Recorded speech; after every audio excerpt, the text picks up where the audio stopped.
Nga nakuta na 30 000 dollars. Serge. Nakuta na 30 000 dollars ya grand prêtre Didi Kinwani. Abi petit amoyo. Yaka n'intere, oui mata des chansons. Gana vient na yo. Tala mutu asiporta nga lokola vient na zate. Didi, son a bengi ya Didi 5 000, ya Didi 4 000. Maintenant c'est ya Didi pardon.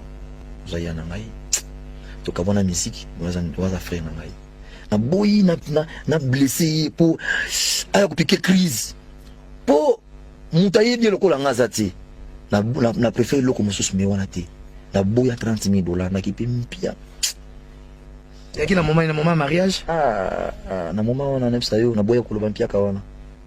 Na moni malipoke yango ya sika ezo kende pour ça na benga ta moi 1000 mais na be comme petit ya kaka na BTV na roya mais ba vibli ba zoka bala ba beta concert mais na boya ka ko salima be po akopi ko piquer crise boka na lelo na tinda ba soda ba ko salima be